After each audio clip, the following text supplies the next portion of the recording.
Hey guys, welcome to this week's podcast. There's not too much to report on this week because I think people are still just recovering from the holidays and getting back into their projects, but I do have a bunch of fun stuff, so let me just jump right into it. First up, My Life in Gaming just uploaded a really great video about ROM carts that are available for different consoles. They covered a good amount of them, and it had great info. So if you've never used a ROM cart before and kind of wanted to see what it was all about, or if you have but just wanted a different perspective, I highly recommend the video. The only one thing that I'm not sure that they got right was they mentioned that most of them were only compatible with 32GB SD or micro SD cards. And I know from personal experience that the SD2SNES will definitely work with a 64-bit card, 64GB card, as long as you format it with FAT32. And there's kind of a special way you have to do that in order for it to work. I would assume that any other ROM cart that uses a FAT32 file system would be the same. I just don't have everything with me to test, so if anybody has the ability to, just let me know in the comments and see which other ones are compatible. You just need to make sure to format it the exact way using FAT32 formatter on a Windows machine. So I have links in the description to both my their video, my ROM cart page, and how to use the SD formatter. So if anybody wants, just let me know if it works for them.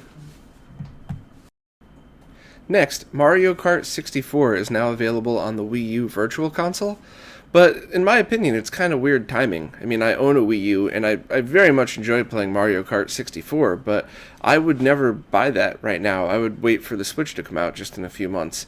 So let me know you guys' thoughts on that, and if anybody bought it and tried it out, or if anybody would even buy another Virtual Console game on the Wii U, knowing that the next generation is just around the corner. Next, the 240p test suite just had an update for the NES version. The developer Teples, who ported it from Artemio's original build, has just added a zapper test and a few other functions that are still in beta. One of them that's pretty neat is being able to use the microphone of an original Famicom as a lag tester, kind of like Artemio did with the Dreamcast and the microphone for that. So I'll keep testing it, and just hugely appreciative to all the work these guys put in, because all of these test tools just make my life much easier, as well as pretty much anybody else that develops on any of these old consoles. So thanks again, and I can't wait to try out the zapper test. I feel like that'll definitely come in handy. Next, Akari, the creator of the SD2SNES ROM Cart, just posted a guide on how to upgrade the audio OpAmp on those cartridges. So basically, if you have one and you use MSU audio files, then they're probably going to be fine as long as you patch them for the SD2SNES.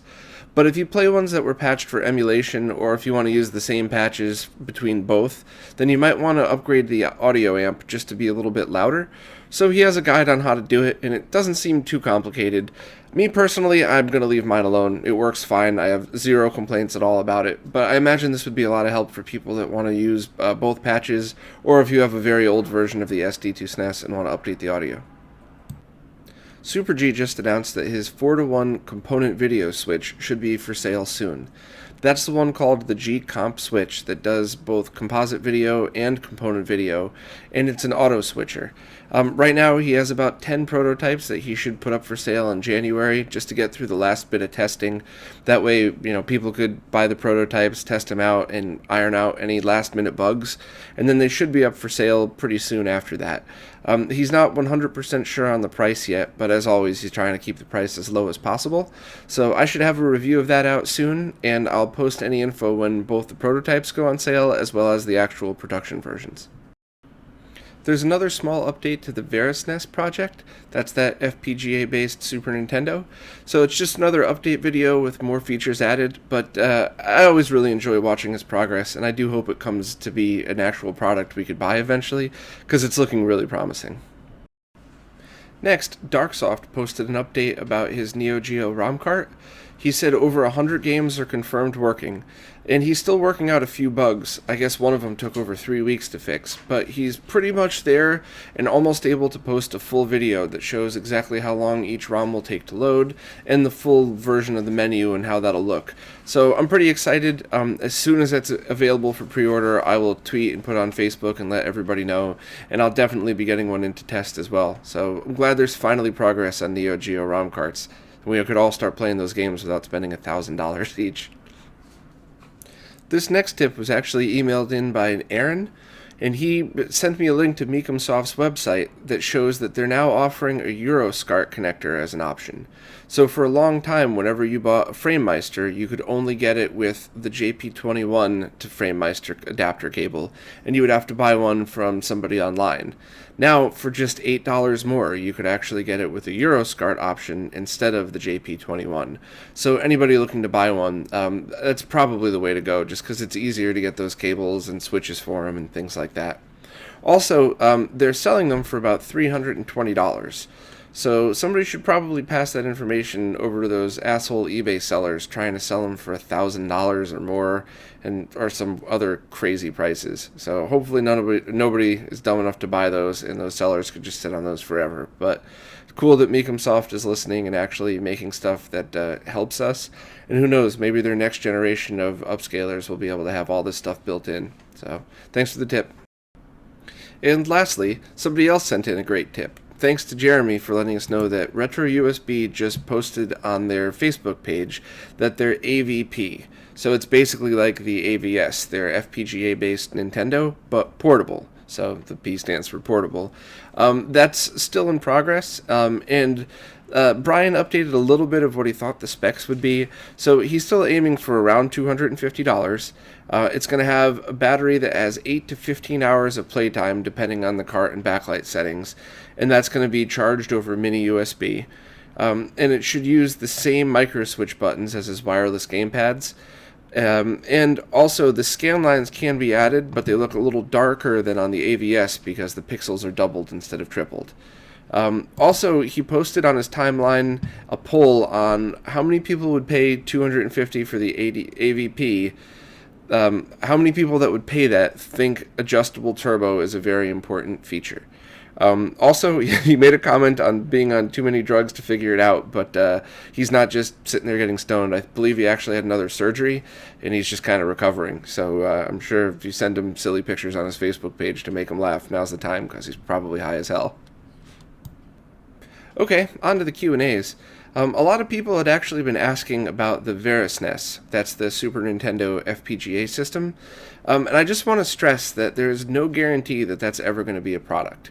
That's something somebody's working on all by themselves. They're posting their progress on YouTube and on the NESDev forum, and there's no info at all. It's just one person's personal project. So I got a ton of emails asking if it's going to be both HDMI and RGB, what the features are.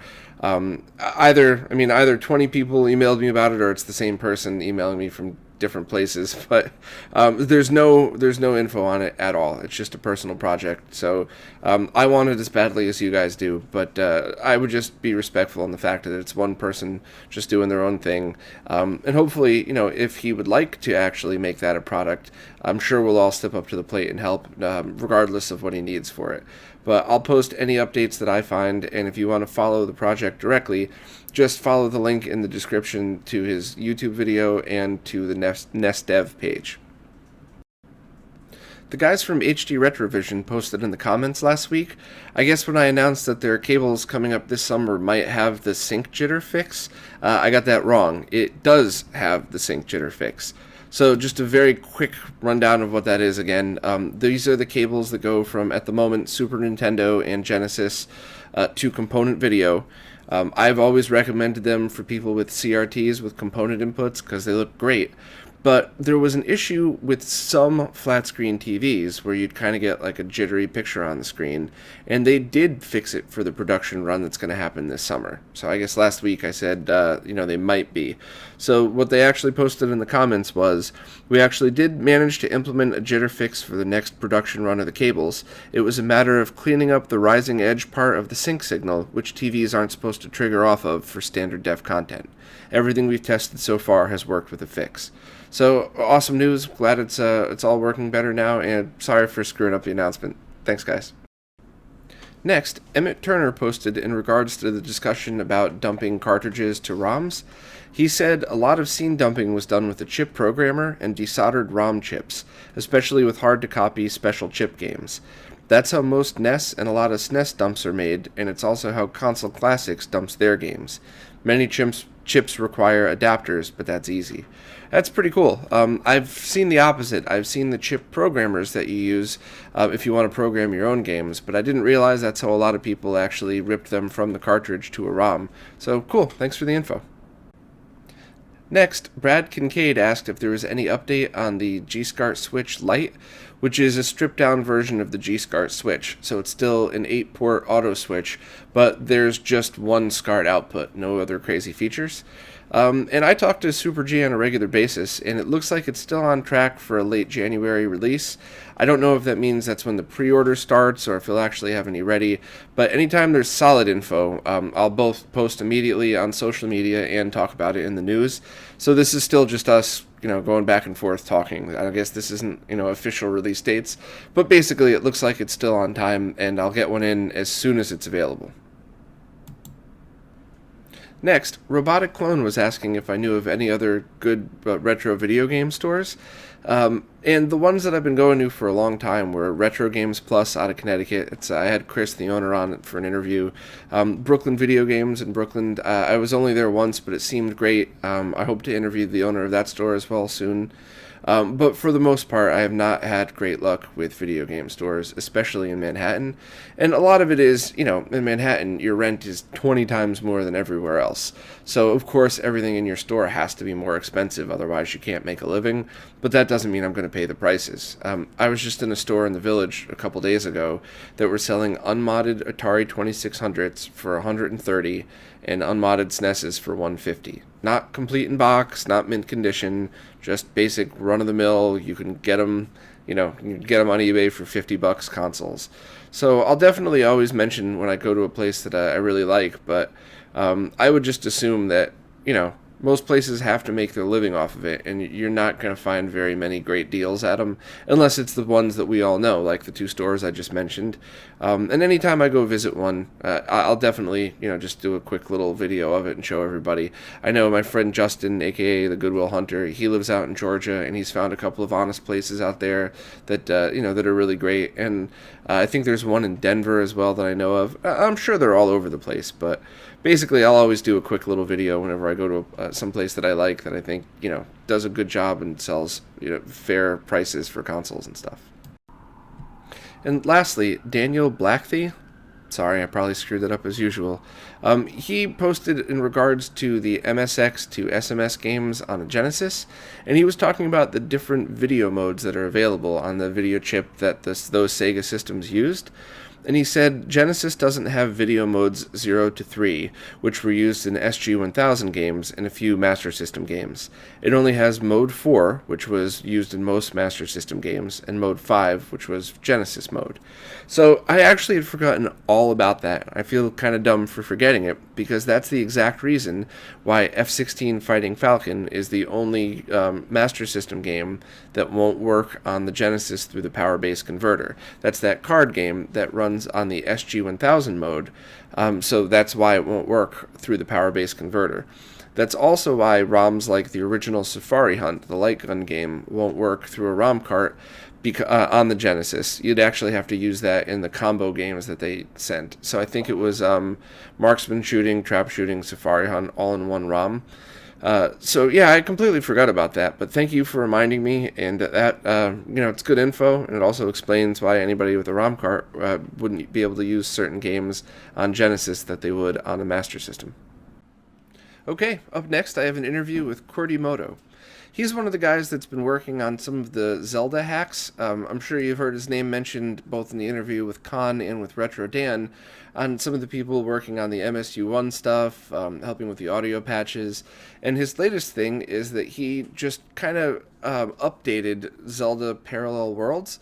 So we get into detail about exactly what he did and his role in it, but I've been seeing his name pop up a lot. I've used a lot of the stuff that he's put out there, so I'm really glad to finally actually talk with him, in in person over Skype, and I hope you guys enjoyed the interview as much as I did, because it's a lot of great insight into kind of what you go through to do these patches, and kind of, how we got here, and it's a lot of detail about the game Parallel Worlds, which I've always been kind of intrigued with. So hope you guys enjoy it. As always, comments and feedback in the down below in the comments are always appreciated, and I'll see you next week. Hey guys, I'm here with Ben, aka Qwertymodo, the developer of a whole bunch of really cool Zelda hacks and a bunch of other stuff. How's it going, man? It's going good, thanks. So I really wanted you on here to talk about the very latest patch you have, but I also kind of want to hear about all the other stuff you've worked on, because I think I've been, playing your ROM hacks for many, many years now. So, I guess, how did you get started in all this, and, what was your main focus? Well, it's kind of cool that Parallel Worlds is the one that's out right now. That's kind of actually the thing that got me all started on this. Mm-hmm. Back several years ago, it all started because I wanted a repro cart. Mm-hmm. And I started looking around and seeing kind of how the repro cart community works, and how the learning curve for making repro carts is rather steep, right, but not very high. It's like a 6-foot cliff, and and you get over that edge, and there's the people up top who know how to do it, and then they kind of kick rocks at the people down below to try and keep them down, so they don't realize that repro carts aren't worth $100.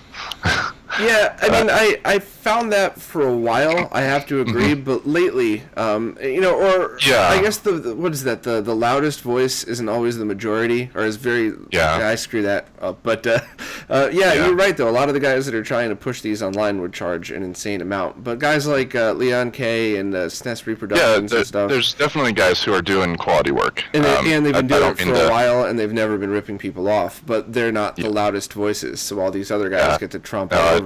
I don't mean to throw shade on the guys who are doing a good job. There's just a lot of people out there that are not. And, no, I'm glad you mentioned it, because you're right. There are a lot of guys out there that want to charge an insane amount of money for some of these. Yeah, so I wanted something that I knew was going to be, quality, but also even for the quality ones, I didn't really want to pay the price. So mm-hmm. I looked at it and I was like, I think I could do this, and I started trying to make it, and it was about 3 years before I actually got around to making that cart. But in that 3 years, I changed majors. I was a software developer, and when I started digging into some of this stuff, I realized I actually liked the hardware stuff. So I picked up a hardware degree. A whole bunch of other. What was the degree? I didn't pick up a degree. I picked up a major. Okay. So I'm still working on the degree, but now I'm dual hardware and software in the computer engineering department. That's awesome. So that kind of like spawned a whole bunch of really fun interests in the hardware hacking side of things. Building an add-on board for the NES RGB to do component output through the Wii multi-out. Yeah. That's pretty cool. I remember that. Yeah, so it spawned a whole bunch of really fun projects and stuff, and like I said, it was about 3 years before I actually got around to making that cart. And then I don't remember how I originally ended up on the Zeldix board, mm-hmm. but it was right about the time that Con was working on his original MSU1 Zelda hack. Okay. And so I joined right about the time when that was all happening, and that was really what spawned my interest in the Super NES ROM hacking. Mm-hmm. Because I don't know if you know this, but Con doesn't write source code. He just writes code straight into the file. Right. And that just kind of blew my mind. And at the time, a lot of people were trying to do their own MSU hacks of other games, but because Con didn't write source code, there wasn't any reference for people to use. So I decided to disassemble that code and post the source code online so that people could kind of use that as a reference for other games. I don't know if anybody ever actually did use it, but it was a fun exercise to do. I'm pretty sure people did, because there were a lot more of those MSU1 hacks after you started releasing all that. Yeah, and I know Dark Shock also posted a couple of his. and I think people used a lot of that too. So either way, that was my first foray into actual SNES coding. Even though I didn't write any code, I just did the disassembly. And then after hanging out on the Zeldix board some more, I found a bunch of Khan's other code that he'd written. He's got another patch that he calls the all-in patch. And it's a whole bunch of odds and ends of cool, like, item modifications and some new items and things like that he did kind of as a tech demo. That he put them all into this all-in patch just to show off everything all at once. But it's not really designed to be a game that you play. It's designed for other hack authors to play around with these features that he created. Right. And then all of those hacks are available separately, and then if you like them, you can, go merge them into your hack. That's very cool. I'm glad everybody kind of shares like that. Just to back up for a second, though, so for people that aren't familiar, Zeldix is basically a forum that's dedicated to a link to the past hacking. It's not just a link to the past, though. It's basically... It started out as a link to the past, and then I think it kind of branched out from there. I think it was originally a closed forum, and then around the time that the MSU1 patch came out, then I think they opened it up some more. I could be wrong about that, but... Yeah, and some of them actually keep opening and locking up again, because I've been following one of them, and then I get an update and it said, closed to administrators only. I'm like, I keep forgetting to email Khan about that. But, excuse me, I know it's probably going to make a loud noise. Shockingly, no, it's not a beer, it's just a Coca-Cola this time. But, so, and on that website is where a lot of these collaborators all meet to just kind of talk about their different hacks and to post the tools that they use. And I've read through a lot of them, and I'm not a software engineer, so a lot of it's just like looking at hieroglyphics to me, to be honest with you. But I do have enough grasp of software development where I'm not completely lost all the time. And it looks like you guys get pretty crazy in depth with some of those. Some of it, yeah. Like, some of the guys there have done, like, I don't know if Math on Napkins is really active there, but like he's done a full disassembly of the entire game, and it's crazy. Lots of really good documentation and lots of good information on there of how a lot of this stuff works and where some of the code is for various stuff and the different data values and stuff like that. So that was immensely helpful throughout all of this. So your recent release is Parallel Worlds version 1.2, correct? Now, you weren't the original developer behind that, correct? That was Ceph and Euclid. Right. So I remember that distinctly as just being insanely hard. Because I love Zelda, but I'm not some speedrunner. I can't do any of the crazy, do the whole thing without using the sword like a lot of those guys do. But but this Parallel Worlds has been kind of ported a little bit. Now there was Parallel Worlds Remodeled. There was one or at least one other one that was branched off from this, correct? I don't know of any other branches. I know Red Scorpion did a German translation of it. That's right. That's what I was thinking of. The German translation. Okay. That was the same thing. So basically, what you did on 1.2, if I gathered that correctly, was that you just kind of went through and ironed out some of the bugs because it's a 10-year. It's a 10-year anniversary of it when you released it. It was December 31st, 2006, right? Yes. So that was the original. What were some of the bugs that you worked on and some of the changes that you made in this one? Well, a lot of the changes, like this, where this project originally came from, like I was talking about Khan's all-in patch, and how that was not designed to be a game for people to play. So I kind of had this crazy idea. I was like, well, what if I took this all-in patch and turned it into a game for people to play? Not changing. I didn't want to make a whole new storyline. I didn't want to make new dungeons. I didn't want to make all this new stuff, but just give people the new features. It had things like the Ancient Stone Tablets Pegasus boots, which allowed you to change direction and continue running, or continue running between screens.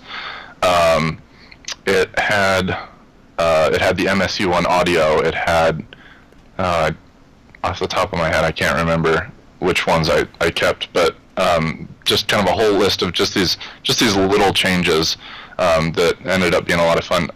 Being able to break pots with your sword and collect items with your sword, stuff like that. Very and cool. so that turned into what eventually was A Link to the Past DX. Mm-hmm. And then I was playing A Link to the Past DX, and then I went and switched over and played Parallel Worlds, and I realized I kind of missed a lot of those features. Right. And so Parallel Worlds 1.2 basically started from me trying to port A Link to the Past DX to Parallel Worlds. Gotcha. And just bring those changes over. So you were the main developer on Link to the Past DX? Yes. That's what I thought. There's a lot of you guys that... Well, Con wrote most of the code, but I was the one who put it together into DX, yeah. Gotcha. So that's, I believe I played through most of that once, but that was when I was going through, when I first got my SD2SNES, I just went crazy with ROM hacks, and I don't think I finished it because I was just going through to see different ones, and I absolutely loved it. I mean, all the little changes were like, you know, if you'd never played a Zelda game before and you played A Link to the Past, like I did as a kid, I'd played the other Zelda, but like if you'd never played the SNES Zelda, A Link to the Past you'd think was perfect until you play DX, and then all those cool little features are just, I don't know, I like it. It makes it, you know, little things like turning with the Pegasus boots and stuff like that, just very cool stuff to do, so that's awesome. Yeah. Now, didn't that have an MSU1 patch as well? Yes, it did. And yeah, so that was another thing, is I actually put out my own MSU1 audio pack. Somebody else, I think it was the Retromancer, Retro Dan, did a pack based on the Zelda reorchestrated soundtrack. Which was the one you used? I put out the one that's based on the A Link Between Worlds soundtrack. Gotcha, that's pretty cool. Yeah. Is there a specific name for that one? Because I know some of these namings are very close to each other, so I would assume you get it on romhacking.net, correct? Not the audio pack, or not the audio pack. Okay. The audio pack, they're like 700 megabytes a piece, and they won't host those on romhacking.net because they are full audio files. And right. And actually, most of these are getting compiled into the Smoke Monster packs. And if whatever's missing, I'll make sure to get him, because those have been pretty invaluable for people with SD2SNES carts. But okay, for people, I hadn't actually heard of that, so I'll have to take a look at his stuff. Oh, really? Yeah, he's basically, I just had him on as an interview 2 weeks ago, so if you want to check that out, that probably pretty much explains it all. But it's basically one dude that got tired of doing what all of us did and downloading different ROMs and hoping they would work on an Everdrive, and he created all of these packages himself that have all the ROMs you need. And then he started making a lot of the MSU ones, and he credits everybody. He doesn't call them, you know, my Smoke Monster pack. Right. He'll say, you know, Zelda DX by Qwertymodo, but he has them up available to download from different places, so that way you don't have to go through the trouble. Because the first time I did an MSU1 patch, it was like, it was really confusing. And then once you get it down, it takes a minute to do, but still. Right. Makes it easier for everybody. So I've been kind of helping him all the ones that I come across, and I want to make sure that I get the different ones up there. So your Link to the Past DX with the Link Between Worlds soundtrack, what exactly was that one called, or can you provide us with a link to it afterwards? Well, so the soundtracks are interchangeable. You can just swap out the music packs, and as far as I know, I think there's only 2 full music packs that I know of for A Link to the Past. Okay. There's the Zelda reorchestrated one, and there's the A Link Between Worlds one. Okay. And another thing I'm doing is, I don't know if you remember a while back when the SD2SNES wasn't loud enough on MSU1. Yes. And they started having to put out separate patches for there was the the emulator version and the SD2SNES version. Correct. Yeah. Well, now there's a patch for the SD2SNES that boosts up the volume, so those are no longer necessary. But that actually caused some more issues, and we're having to redo some of the volumes on the actual audio files themselves. Because basically what they had to do was to make that happen, they took the audio files and recorded them as loud as possible. And then for the SD2SNES, and then for the emulators, they went into the code and turned the volume down. Gotcha. So what we really want is so the emulators were correct, if that makes sense. The emulators were correct, and the problem was with the SD2SNES. So now that the SD2SNES is correct, the audio files are way too loud because they were boosted to be way too loud to make up for. In the menu, you're able to do a volume boost selection. Right. That's the new fix for it. Right. That's the right way of fixing it. The other fix for audio it is files. Well, Akari actually just posted a guide this week. It's actually part of the news I mentioned that he posted a guide on how to install a new OpAmp. So it'll boost the SD to SNES volume, very high, and that way you could use the menu to lower it. So it kind of, it's a bit of an extreme solution, but it works if you don't. Well, it's the proper solution. It's the lack of the OpAmp was actually the original problem. So that was why it was too quiet in the first place. Gotcha. So the firmware was kind of a hacky workaround to fix it without the hardware revision, and now the new revision H, I think, boards have the OpAmp, which is the correct fix. That's right. Yeah. Oh man, I forgot all about that. Now I have to go back and re-record that. It's been this big, complicated thing, but the end result is that right now, any of the audio packs that were made to work around this, the audio files are too loud. So I'm actually working on going through all of the audio packs I can find and fixing the volume levels and re-uploading them. So I'll probably have to get a hold of Smoke Monster and see about fixing his packs too. I know I've already talked with Con, and Con's put up the new packs. And yeah, I'll get you his direct email. I'm sure he'd love to have direct contact with you anyway, because I'm sure all of us actually should probably get on the same page with these things, because having a repository to have all these is really awesome. So, and I'm always very careful about never posting direct links and always saying just Google Smoke Monster. That way we don't get anybody's forum in trouble or anything like that. So right, it's probably good. Yeah. So that's awesome, though. I mean, sorry I got us a little off topic here, but that actually applies directly to your work. So so the Zelda DX, you could look for it. You don't need the MSU. You could just play it with the regular Zelda soundtrack if you have a regular ROM cart. And then if you want, you could either use the reorchestrated or the Link Between Worlds soundtracks that are available. And that's just a matter of moving the ROM to the different folders and renaming it, right? To switch between the audio packs? Yeah.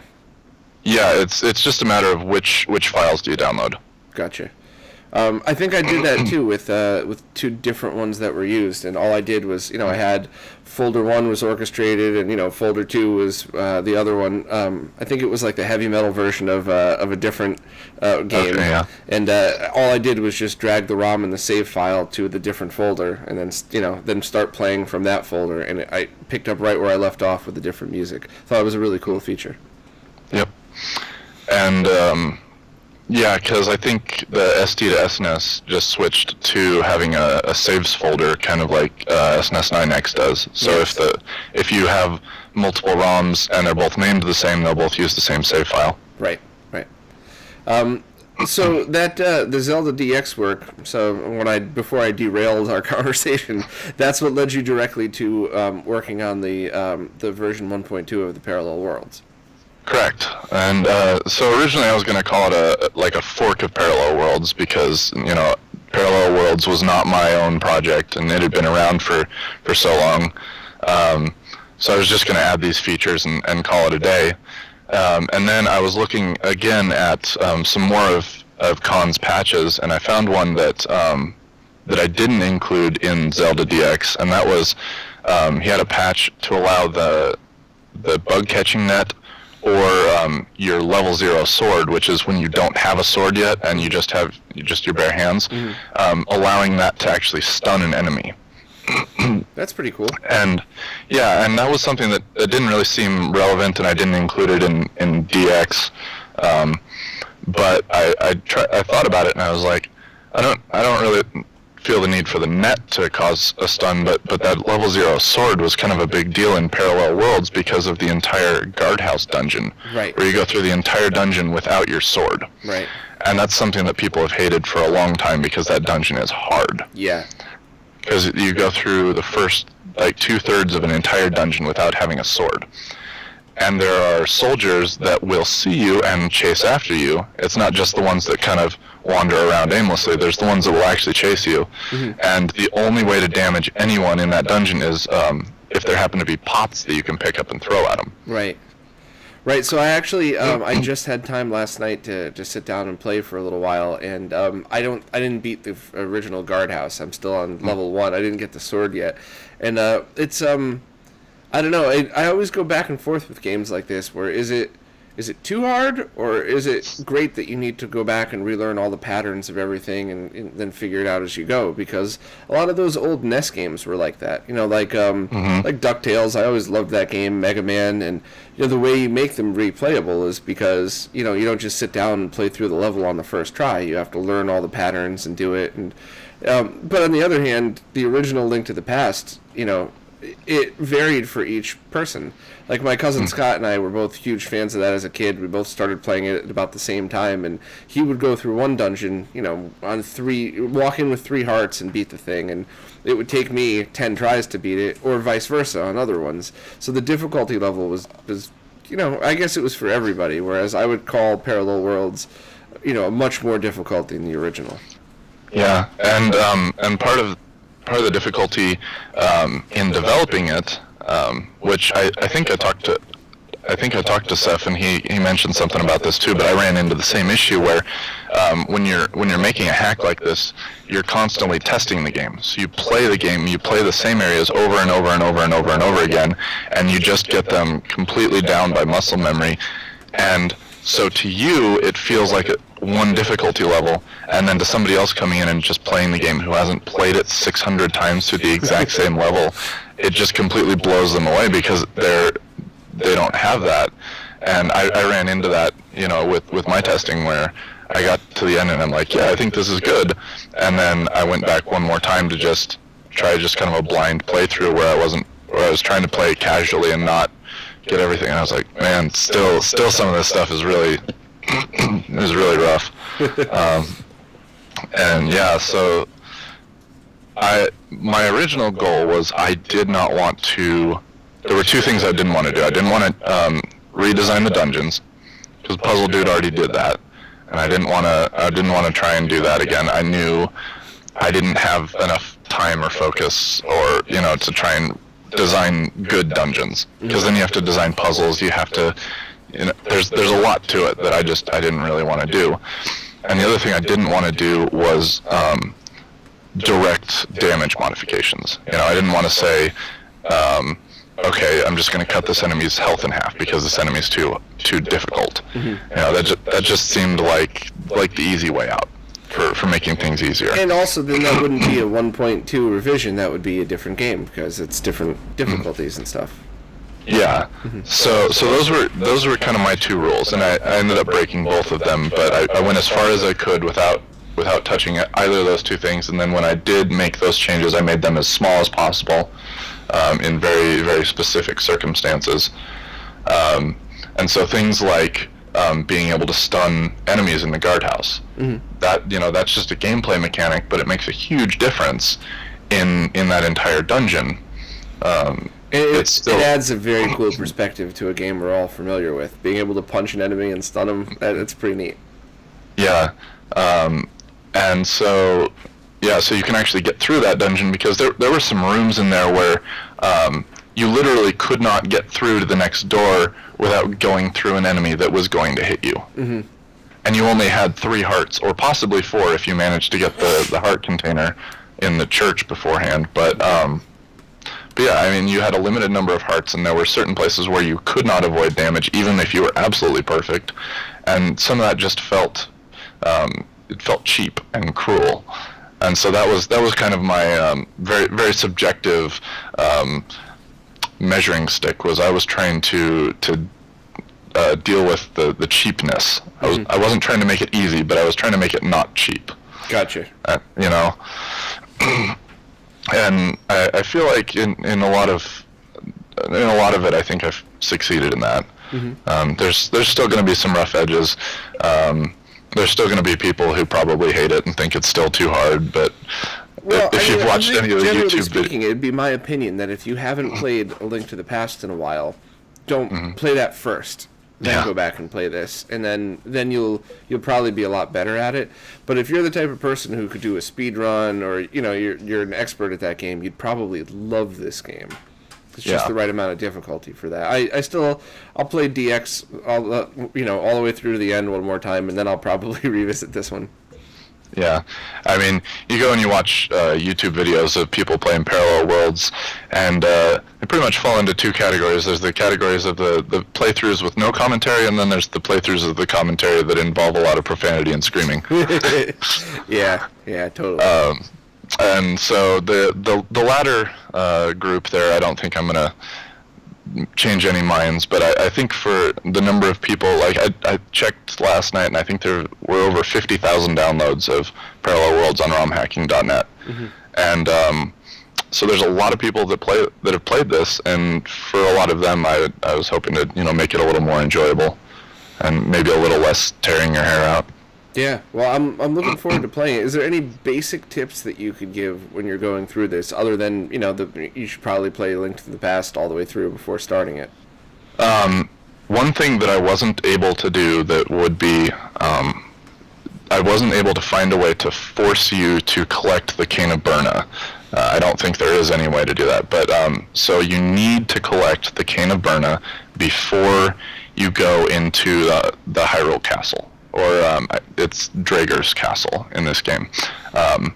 So when you get the level 2 sword and you cut through the magic barrier and you go into the castle, which in the original Link to the Past, that's where you would get sent to the Dark World. Right.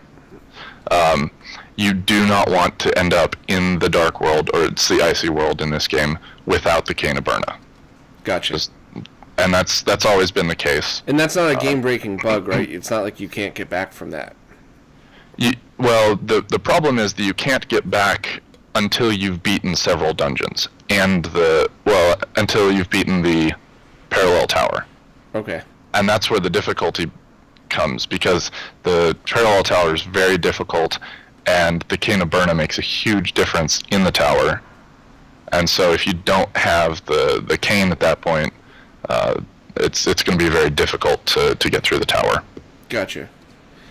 Now, for this, I believe it was Puzzle Dude who worked on Parallel Worlds Remodel, right? Correct, yeah. And that basically, it kind of rearranged a lot of the game to be less backtracking, maybe a little bit easier for, I wouldn't say for your casual Zelda player, but you wouldn't really need, it's not as hard, I guess. I think I saw on the forums that he was planning, whenever he had time, on also applying that, I guess, mixing your hacks. That's the right way to say it? Right. So taking 1.2 and reapplying his changes to 1.2, not the one from 10 years ago.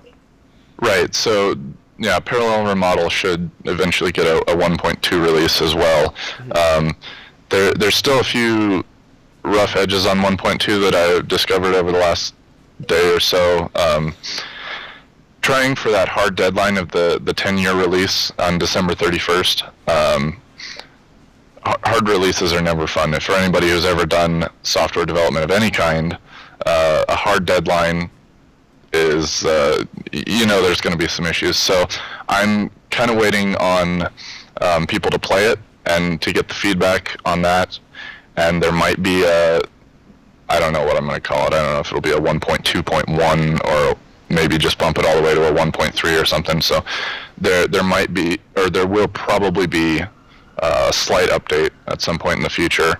And once that's all ironed out, then I'll work on, working with Puzzle Dude to update Remodel. And I think Red Scorpion also just contacted me about pulling the changes into his translation as well. The German translation, right? Yeah, gotcha. Right. So I do want to see, all of those get updated as well. But I want to try and, smooth off all the rough edges first. Gotcha. And the best place to find updates on this is just the Zeldix forum topic of this one, correct?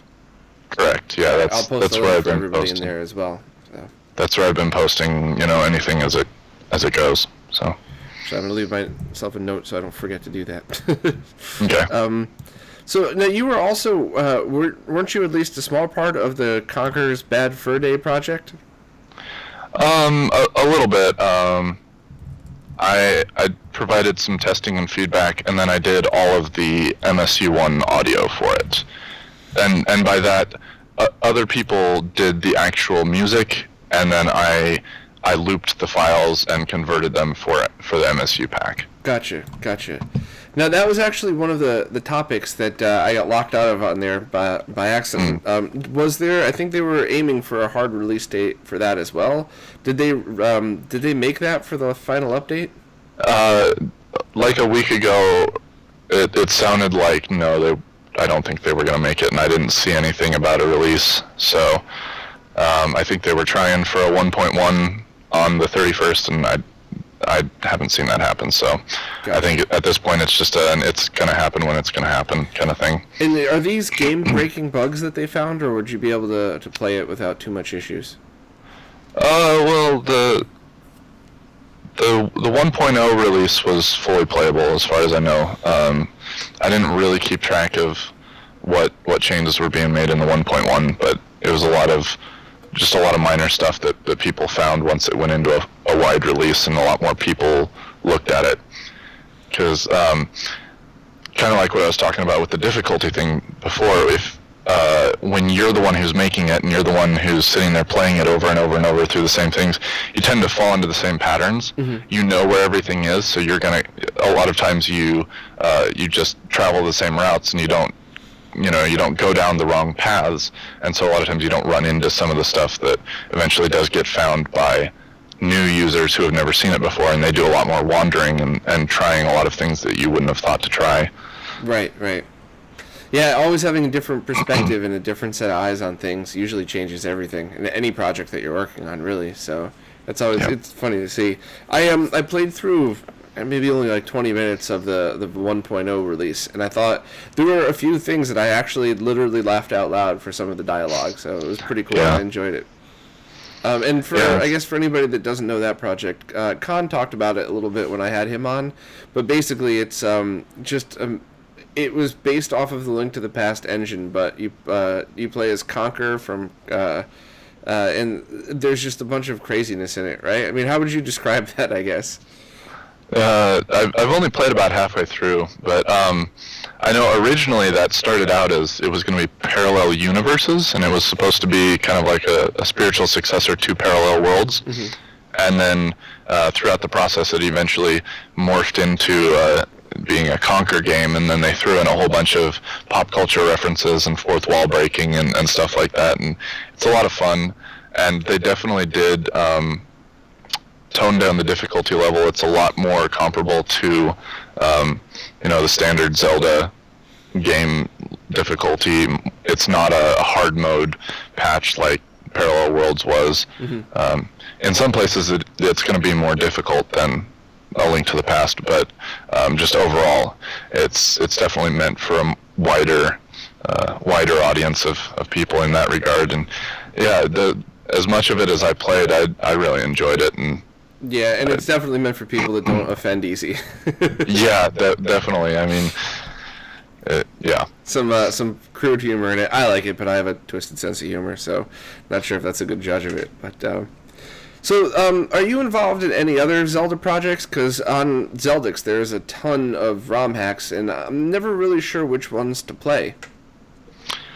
Yeah, I'm not really directly involved in any. I hang around in the forums, and whenever somebody asks a question that I happen to know the answer to, I chime in, or if I think I can figure out the answer, sometimes I'll dig around a bit and try and help out. Because with the work that I've done in Parallel Worlds, it's kind of familiarized me with some of the code and where some of the data and stuff is. But direct involvement in any of the projects, no.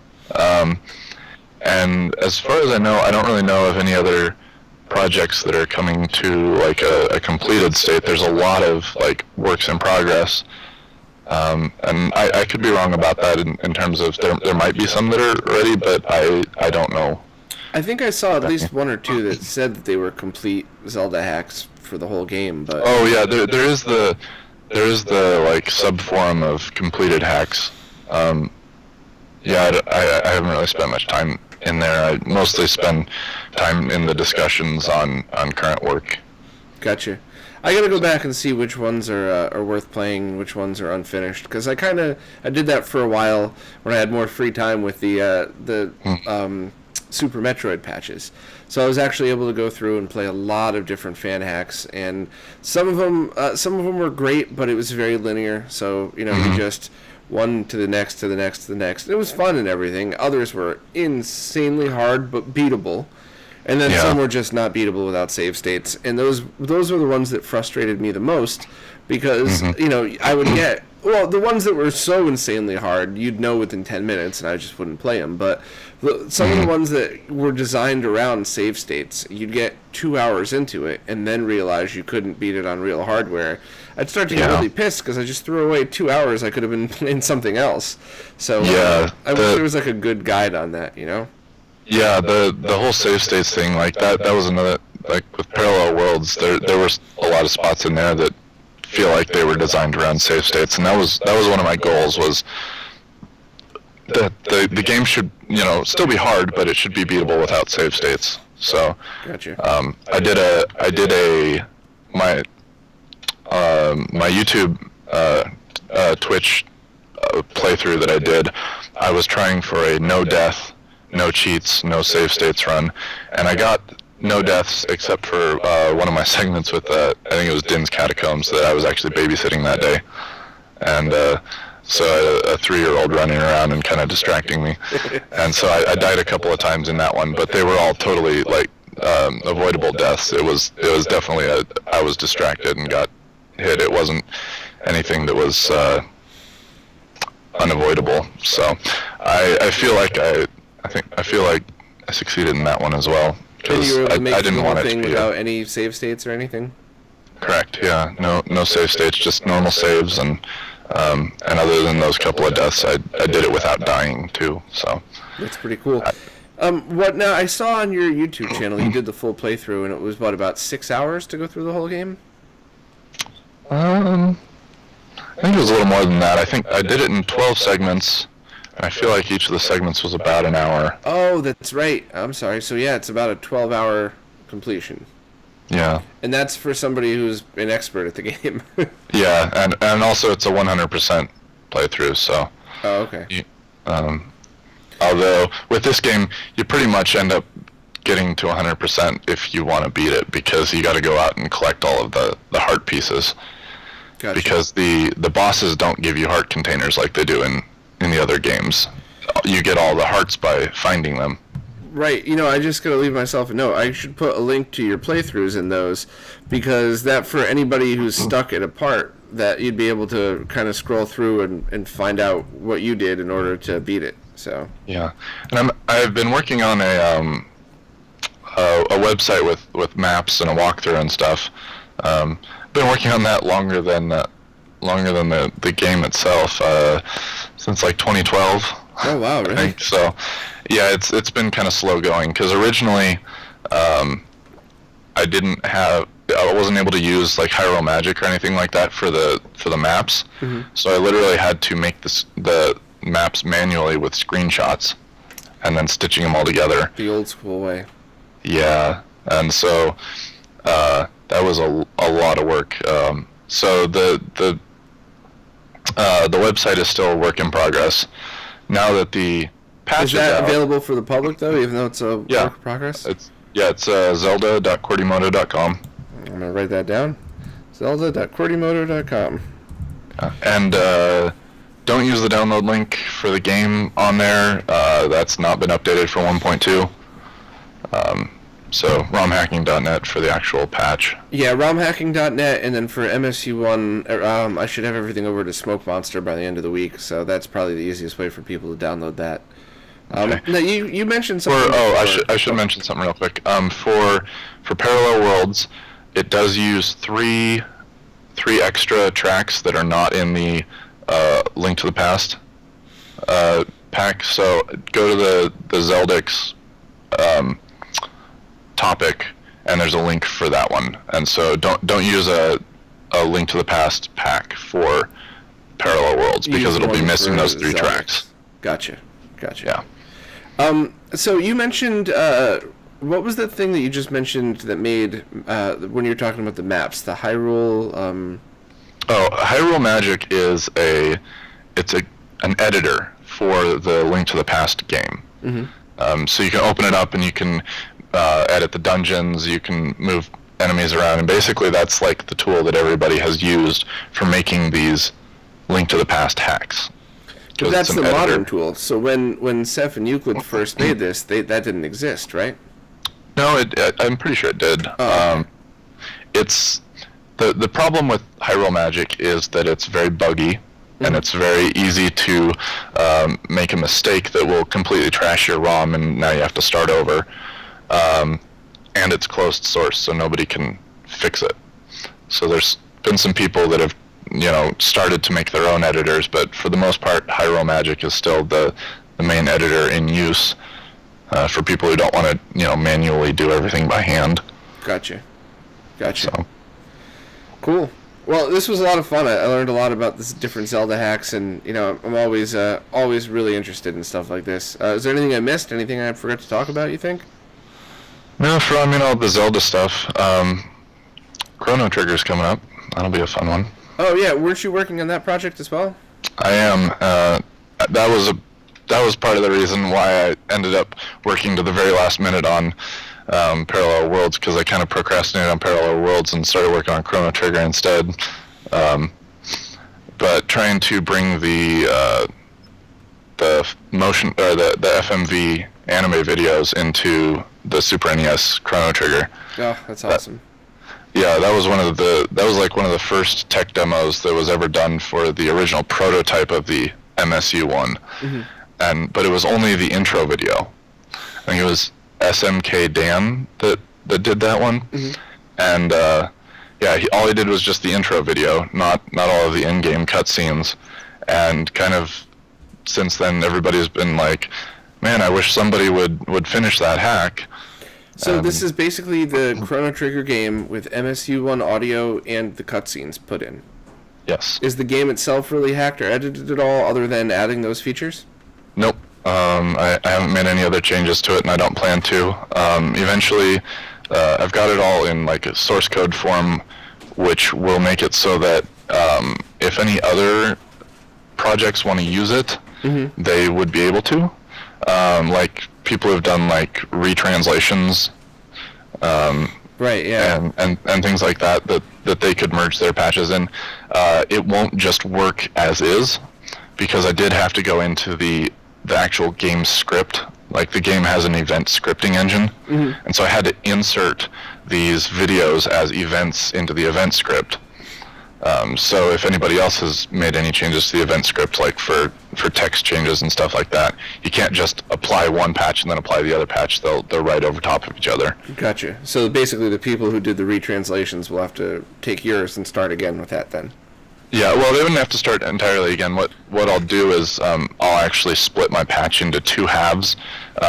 One that's all of the code, and the other that is just it won't really be two halves. It'll be the patch that everybody uses to play the game, which has everything. And then for other hack authors, I will just extract my own code, mm-hmm. and then have like a list of instructions that says, okay, so if you want to insert the videos, you need to go to this event, and you need to add these event triggers at this point. Gotcha. So they'll have to go in and edit the script themselves, but it's only like 3 or 4 event triggers So were the retranslations that big of a deal? Because I know for some games, especially the original NES games, they were a huge deal because the translations were pretty terrible. Was it as big a deal with the Chrono Trigger, you think? I haven't actually played one of them, so I don't really know. Gotcha. And do you have a basic target release date? No hard date, obviously, but... That one, no. It's mostly done at this point. It's playable all the way through. The only thing that is not implemented is the 2 videos in the ending credits. Okay. Because I still don't know actually where they play. And with that game, there's 13 different endings. And so I need to actually get my hands on some save states from the PlayStation version so that I can go through and play all 13 endings and see which endings play which cutscenes. Gotcha. Yeah, because there's a bunch of playthroughs like up on YouTube, but they usually cut out the cutscene or the anime cutscenes, and I don't necessarily know that that's exactly where it plays, or whether or not they edited the video to just play it at the end, or all that. So Gotcha. Okay. I still have to figure out those two, and then finish a full playthrough, because the audio engine in Chrono Trigger is a lot more complicated than the one in Zelda, so there's a lot more weird corner cases, and they do a lot of interesting tricks that Zelda doesn't do, that I have to figure out how to either implement those tricks or how to work around them so that those tricks don't cause bugs in the MSU stuff. So like one thing they did was you go into the cathedral and you play the organ, and the organ opens up a secret passage. So they did this really cool thing where there's only one audio track that plays at a time, but the original SPC has an echo. It has an echo buffer. And what they did so the echo buffer has a separate volume level from the main audio track. So what they did was you play the organ, and then you hit the last chord of whatever you're playing, and it just sustains on that and slowly fades out. Well, what they did was they loaded that last chord into the echo buffer, and then did a fade out with the echo buffer while they turned off the original track and started fading in the next one. So it actually crossfades. That's pretty creative, actually. Yeah. I'm hearing an echo of my voice. Oh. And still? Yeah, a little bit. No, I'm sorry, man. Let me, That's all right. When I screw anything up. Well, if it's still happening, we might have to cut it short. My stuff might have just gone crazy, but, Okay. So they do cool tricks like that, but it makes it kind of hard to get it right. And how do you handle that? Because the MSU one can't do a crossfade. There's no echo, there's no second channel or anything like that. And so originally it sounded like it was fading out, and then it would just chop it off really hard, and it sounded really, really bad when that happened. So trying to find all those places where they did those cool tricks, and that's the main thing that's left to figure out for Chrono Trigger, is very trying cool. to deal with some of that stuff. Man, I already know a few people who are going to be just thrilled about that and dying to play it. So that's cool. Good work. Anything else on your plate coming up? I mean, that's a pretty big undertaking in itself, obviously. Yeah. Currently, not really. That's most of what I'm doing right now. But I'm sure I'll find something else to work on. Yep. Well, thanks so much for taking the time to do the interview and everything. I'm just really glad I get to pick your brain about this, and to finally talk about Parallel Worlds for a little while, because I think a lot of people just maybe are shied away from it because they thought it was too hard or anything. So very cool to get the insight. Yeah, and I tried to make it more accessible to people, and I hope that comes through, and I hope that people enjoy it. And cool. I've always liked it, so. Yeah. All right. Well, thanks again, man. I really appreciate it. I'm sure I'll have you back on when Chrono Trigger is released, and I'll see everybody else next week. All right. Thanks.